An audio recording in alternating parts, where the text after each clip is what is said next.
This fall, we will see 6 television shows related to comic book universes, including Gotham, Arrow, Flash, Constantine, S.H.I.E.L.D., and Agent Carter. And that brings up the discussion of the need or the lack of a need for a shared universe. What do I mean?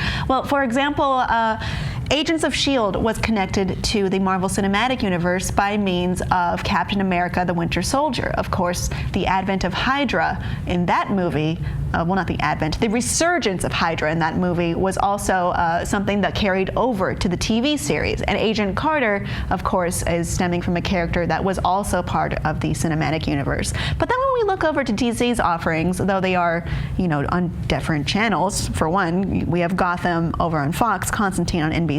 Arrow and Flash would share with each other on the WB's CW, and those lack a shared universe with their cinematic counterparts, the Dark Knight trilogy or Man of Steel.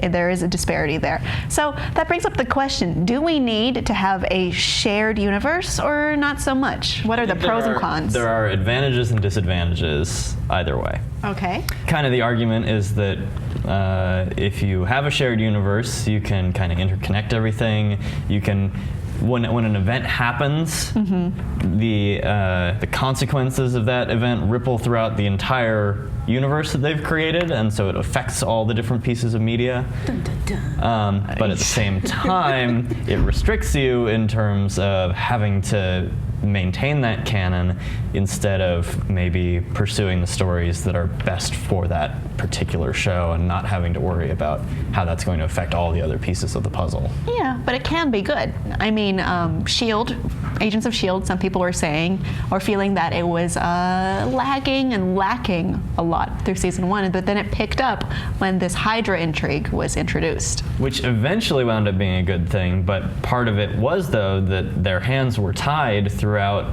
the beginning because they were sitting on this thing that they knew was going to happen and they couldn't do anything with it yet. Yeah. And that made the show suffer because of it.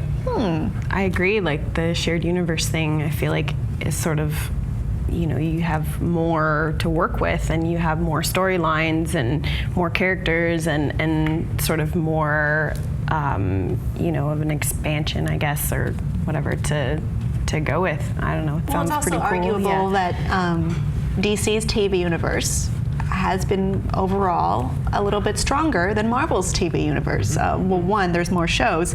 Well, if you count just Arrow has been a big hit, but it is disconnected. Their Ra's al Ghul, which is how I'm pronouncing it, is not the same as in the movies at all. It's a different actor, and it's by and large a different character or a different take on that character. He will not be played by the incomparable Liam Neeson. I knew you were going to say that!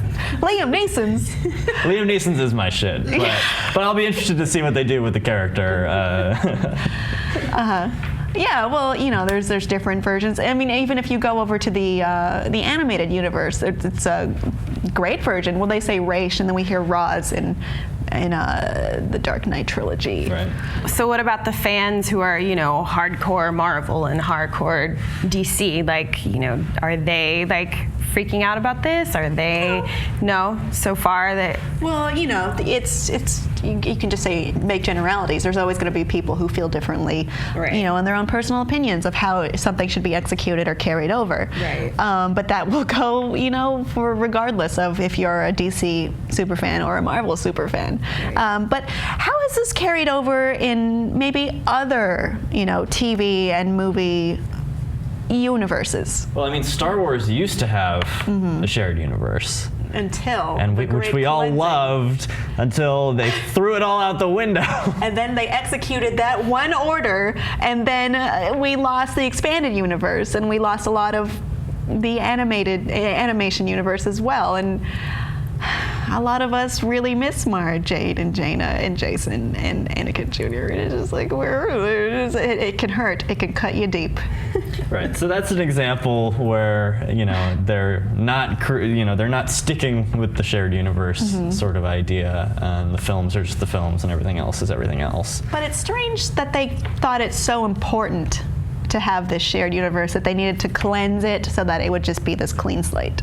Well, and it's interesting that that was a deliberate decision that they made, because like in the case of DC, what happened is they licensed all these properties to all these different networks, and so you've got, you know, Flash and Arrow are on CW, but like Constantine's going to be on NBC, and Gotham's going to be on Fox, and so just by the nature of how fragmented it is from the business side of things, that carries over By into the nature, story. The creatives have to work around that. We also see that in the cinematic world with Wanda and Pietro in the Avengers world, but also in the X-Men world. Right, and that's one of those things where Marvel hasn't been able to fully exploit their shared universe thing because some of their properties are still tied up with different studios. It's a little complicated from an immovable aspect. Yeah. So there's that aspect as well.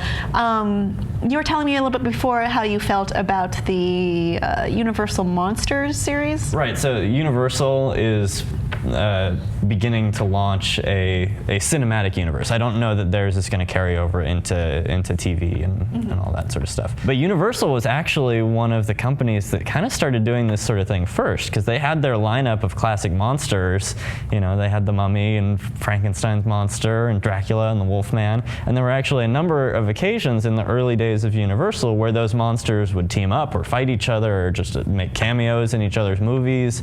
And so it's kind of interesting to see this coming back, and for them to be kind of now at like late into the game jumping onto that bandwagon when they were one of the people who kind of originated kind that of the style issue with that. of franchise storytelling. Because they were saying, you know, we're going to call this, I think it's not perfect, the Mummy, the first monster, and it reminded me of Captain America, the first Avenger, which is kind of a strange way to take it, especially if you're the originator of this trope of let's have a shared universe and let's make these cross over.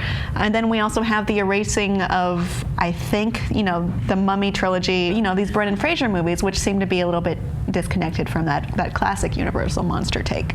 So maybe the classic, there was, you know, maybe some backlash that they got from it, and then so they were like, okay, we're not going to do that anymore, and then they're like, wait, we like that. That was decades ago, so I don't know that that's going to like really impact their current business decisions. Yeah. I don't know. I think a lot of this though is stemming from there's this modern idea of transmedia, where you have a story that spans all sorts of different forms of media, and you don't necessarily have to watch every single thing in every different platform that it's on, but if you do, the whole experience becomes enhanced for you, and you get to pick up on extra little details about, oh, well, what was this character doing off on the side while this movie was happening, and you get to explore all that sort of stuff. So in general, I think that creatively there's, if it's well orchestrated, there's a lot of opportunities, and I think like Guardians of the Galaxy is a great example where it's like, this is a complete side story, but it still is, you know, tying into the whole ongoing Infinity Gauntlet Let's work plot. them in. Let's put them in Disney Infinity now. Let's make them, well, they were already in their comic, but let's issue Rocket's own comic and let's make a special one. So the transmedia perspective is a really interesting one because it's something that's emerged more in recent times, or fairly recent times, as an immersive way for fans to connect deeper into these worlds and, of course, be more profitable. What do you think of the need, or maybe the lack of a need, of a shared universe? What is your take on it? Do you think that certain series are better with or without, or all would be better kind of following a certain way? Let us know what you think below in the comments, and please be sure to subscribe.